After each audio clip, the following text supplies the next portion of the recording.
Hi guys, thank you for coming to my show. This is another episode of Cooking with Myra. Today we'll be making homemade chili. Let's go. So the first thing we're going to do is we're going to add 1 can of stewed tomatoes to our pot.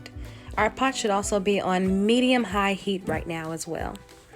After our stewed tomatoes, we'll add 1 can of kidney beans and then 3 cans of pinto beans. Shake it, make sure you get all of those beans out of there. Sometimes they have a little bit left in the bottom of the can. Shake, shake, shake, get it all out.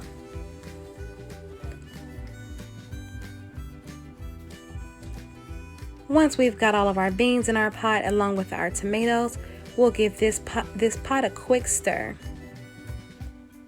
Make sure everything's mixed up good so it can start doing what it needs to do in our pot. This is how it'll look right now. It's not hot yet, but it will get hot soon. Next thing we'll do, we'll just take 2 stalks off of our celery. Make sure it's very clean, wash it thoroughly, and then we're going to slice our celery up. After we've sliced it, you know what's next. Let's pour it in our pot.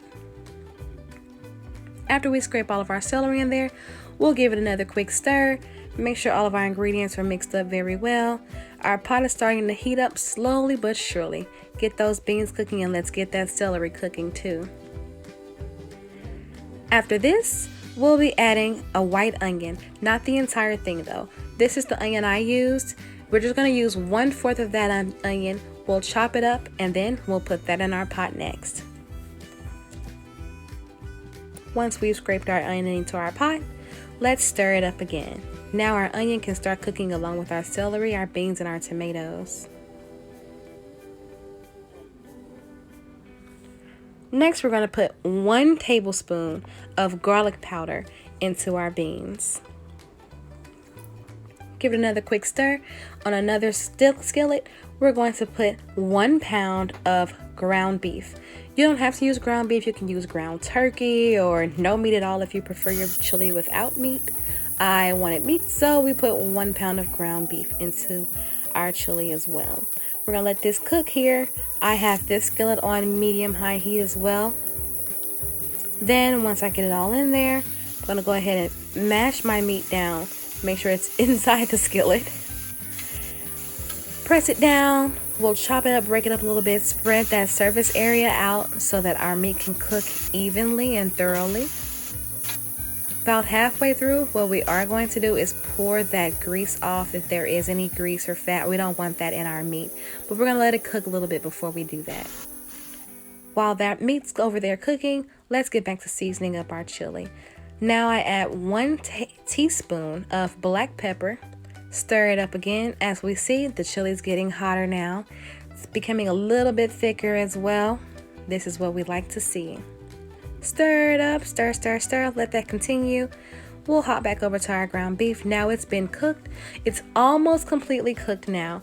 I added in 1 more teaspoon of black pepper to this meat and then also 1 teaspoon of seasoned salt. Let that meat continue to finish cooking. Now back over to our chili. 1 teaspoon of seasoned salt into our beans as well. And then 1 more teaspoon. So total in our beans we have 2 teaspoons of seasoned salt. We'll give that a good stir. Let that salt do what it needs to do.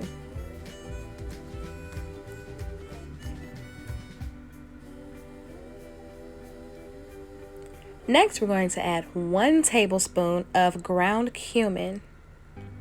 Now, a little bit of it might splash outside of your measuring spoon. That's fine. It's still going in the chili anyway. Doesn't matter. Just make sure we get that seasoning in there. This is going to give you that real good taste of what we're looking for when we make chili. Get that in there. We're going to stir that on up. Next, we're going to add 1 tablespoon of chili powder. Now, chili powder can give your chili a little bit of a spice if you add too much, but the 1 tablespoon should be good. Again, we see it getting all outside of the spoon, but it's fine. So I'm not going to fill this spoon all the way up just because some of it did get on the outside of the spoon and already fall into my pot. But once you've gotten that chili powder, sprinkle that in there as well. Next is 1 teaspoon of minced onion. Sometimes I like to use onion powder as well, but I didn't have any, so I just went ahead and did the minced onion instead.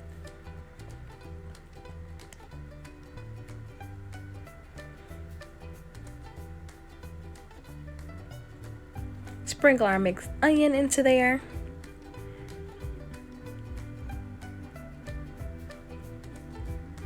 Then the next thing we'll be adding is 1 tablespoon of minced garlic. This is going to give that chili a really good flavor. It's going to make it pop just the way we want it to pop. Once we've added that in, we'll go ahead and give this chili another good stir. Stir in all of our seasonings and our ingredients that we've added to this pot, and let those seasonings start seasoning and do what they need to do. Now your meat should be done. It should have already been off by now. And now it's time to go ahead and toss our meat on into our pot.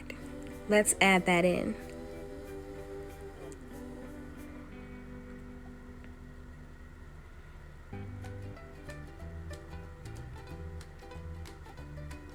We'll give this a nice quick stir again.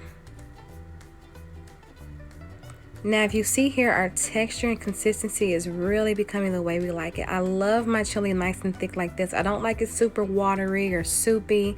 I like it to have a nice, good, thick consistency. It's going to be so thick and savory. You guys are going to enjoy it.